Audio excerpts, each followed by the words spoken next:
मैं बहुत बहुत धन्यवाद जनाइছো एटु कमिटीर प्रेसिडेंट प्रमोद भुया सर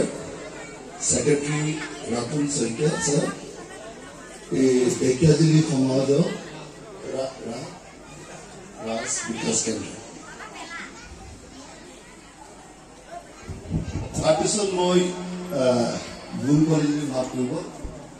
মা দেউতাসকল মই কমিটিৰ পিছত মই হাত নিবেদন কৰোঁ যে মোৰ যিমান বৃদ্ধ মা দেউতা ইয়াত আছে সিহঁতক মই প্ৰণাম কৰিছোঁ তাৰপিছত মই মোৰ অন্তৰৰ পৰা যে মোৰ মৰম যে এই সৰু ছোৱালী ল'ৰা ছোৱালীকেইটা বোৱাৰীকেইটাও আছে নেকি আৰু ডেকা ল'ৰাবিলাক মই জানা মতে এই ৰাসলীলা কিবা আগত সৰু মানে মোৰ ভাওনা কেইটামান চাইছোঁ অসমত মোৰ বন্ধুকেইটা আছে কিন্তু এই ৰাসলীলাটো মই ইমান চোৱা নাই আজি মোৰ ফাৰ্ষ্ট টাইম হয় ৰাসলীলাটো কিন্তু আমাৰ জীৱনত মই যি জানো মই এটা নিশি হ'লেও জীৱনত যদি সদায় যদি আমি ৰামায়ণ মহাভাৰত যদি আমি শিক্ষা লয় কোনো আপুনি কেইটা ভুল নকৰিব ভুল নহ'ব এইটো আজি ৰাসলীলা কৰিছে বুলি এনে ড্ৰামা হিচাপত নহয় এইটো আমাৰ লাইফত জীৱনত শিক্ষা ল'ব লাগে যদি আমি ৰামায়ণৰ কথা কওঁ ৰামায়ণ আমি আপুনি কেইটা চাওক যে কিমান মানে দেউতা এটা কিবা এটা ক'লে এইটো মানি লৈছে ল'ৰা ছোৱালী ল'ৰা আৰু কেতিয়াও এইটো মানে চেলেঞ্জ নকৰে অপোজ নকৰে মা ক'লে কেই ক'লে মন্ত্ৰাই শিকালে বাৰু মন্ত্ৰাজনী যে ৰজা বনাবলৈ ৰামক গৈ আছে এতিয়া তোৰ ঘৰতটো তইতো নকৰানী হৈ থাকিবি আৰু বচা বুচি ঝাৰু মাৰিবি তোৰ গ'ল জীৱনটো এইটো কাৰণে মন্ত্ৰাই তাক শিকালে কেকেইটো এইটো পাবা নাছিলে কিন্তু এটা কেকিৰ ভিতৰত আহি গ'ল যে হয় এইটো হ'ব নালাগে তেতিয়া সি দশৰথক দাবী দিলে তেতিয়া এই টাইমত আপুনি কেইটা চাওক যে প্ৰটেষ্ট কৰাটো আজিকালি যে আমি যে হাংগাৰ ষ্ট্ৰাইক কৰে কেকে এনেকৈ কৰিলে ভাত পানী নাখালে কাপোৰ কলা কাপোৰ পিন্ধি ৰুম ভিতৰত লগ হৈ আছে ৰাজাটো গম পালে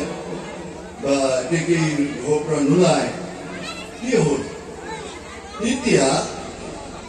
ৰাজা দশৰথ আহিলে কি হ'ল আপুনি কিয় খোৱা লোৱা কৰা নাই বা মাত বোল কৰা নাই তেতিয়া সি ক'লে তুই কোৱাচোন যি প্ৰব্লেম আছে মোক কোৱা মই কৰি দিম কওক তেতিয়া বুলি তই কওক মোৰ ডিমাণ্ডটো ফুলফিল কৰিব নোৱাৰে তেতিয়া দশৰথে ক'লে কৰি চাচোন সি ৰামৰ কচম লৈ কিনে দশৰথ পচি গ'ল বাধ্য হৈ গ'লি ক'লে যে মোৰ দুটা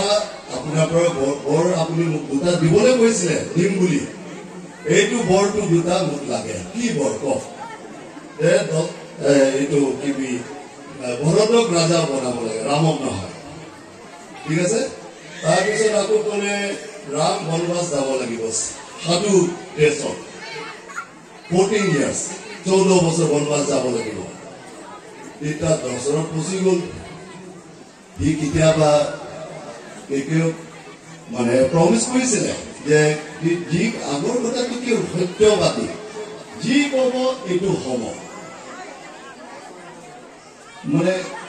একদম মানে আগৰ মানে কি কয় সত্যযুগ তেতিয়া সি পচি গ'ল ৰামে জানিলে দেউতাই দশৰথে ক'ব নোৱাৰিলে কিন্তু ৰামে জানি গ'লে কিবা এটা হৈ আছে সি আহি ক'লে কি হ'ল মা দেউতা কি প্ৰব্লেম মোক কোৱাচোন তেতিয়াই ক'লে সি তোৰ দেউতাকে কি ক'ব মই কৈছো যে মোক দুটা বৰ বুজিছো তই বনবাস যাব লাগিব 14 বছৰ কাৰণে আৰু ৰাজাটো মোৰ ল'ৰা ঘৰত হ'ব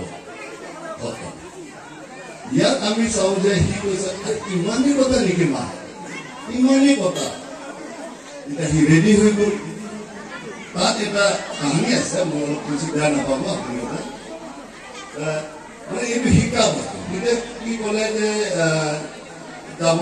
মানিব দশৰথৰ অভিশাপ আছিলে দশৰথক অভিশাপ দিয়া আছিলে যেতিয়া এই যে শ্ৰৱণ কুমাৰ মা দেউতা শ্ৰৱণ কুমাৰ এনেকা আছিলে নিজৰ অন্ধ মা দেউতাক লৈ ফুৰি যাত্ৰা কৰে মা দেউতা দেখি নাপায় চকু দেখি নাপায় তেতিয়া শ্ৰৱণক এবাৰ দশৰথে শব্দ ভেদি বান যে শব্দ শুনি কিনে তীৰ মাৰিলে শ্ৰৱণ কুমাৰ মাৰি দিলে তাৰপিছত শ্ৰৱণ কুমাৰ কি কৰিলে তাৰ বডিটো লৈ মানে মা দেউতাক গ'লে তেতিয়া তাক মা দেউতাক অভিশাপ দিছিলে যে যেনেকা মই আজি মোৰ ল'ৰাৰ কাৰণে কষ্ট হৈ আমি অন্ধ মা দেউতা মৰি আছো এদিন তুমিও এনেকা তোমাৰো হ'ব দশৰথে এইটো অভিশাপ সেইকাৰণে এইটো এটা আমি চাওঁ তাৰপিছতো বনলৈ গ'ল কি হ'ল জানো ৰাৱণৰ তাত ৰাৱণৰ এন্ট্ৰি হয় ৰাৱণৰ এন্ট্ৰিটো হ'ল আপুনি কিবা চাওক যে সুৰ্পনেকাৰ আমি যদি ৰামায়ণটো চাওঁ সুৰ্পনেকাৰ যদি তাৰ নাকটো নাকাটিলে হয় আমি ভাবো যে এইটো যুদ্ধ নহ'লে হয় সুৰ্পনেকাৰ নাকটো কাটি দিলে সি ক'লে দাদা ক'লে আপুনি ৰাক্ষৰ একদম মানে ৰাক্ষস বংশৰ আপুনি একদম মেইন কাকতৰ কিন্তু তোৰ ভনীৰ নাক কাটি দিলে চা সাধাৰণ মানুহ এতিয়া সি যে ক'লে এনেকা সি সীতাৰ বিষয় ক'লে ইমান সুন্দৰ ইমান ধুনীয়া মানে কি বুলি ক'লে অপ্সৰাৰ পৰা ধুনীয়া ৰাৱণৰ লোভ আহি গ'ল যেতিয়া ৰাৱণৰ পতনৰ যেতিয়া দিন আহি গ'ল যে সি সীতাক হৰণ কৰিলে এইবোৰ আছে তাত আমি চাওঁ যে কি হয় অহংকাৰী লোভ লালচ অহংকাৰী মোক কোনো নোৱাৰে কিন্তু ৰাৱণক যেতিয়া অত্যাচাৰ কৰিছিলে তেতিয়া আপোনাৰ ইন্দ্ৰদেৱ বিষ্ণু ভগৱানক ক'লে যে প্ৰভু আপুনি আমাক বচাব লাগে ৰাৱণে আমাক জীয়াই থাকিব দিয়া নাই পৃথিৱীত উৎপাত হৈ আছে ইন্দ্ৰ ভগৱান কেইটা পলাই পৰিছে তেতিয়া ইভিন ব্ৰহ্মাও ক'লে ইভিন শংকৰ ভগৱানো ক'লে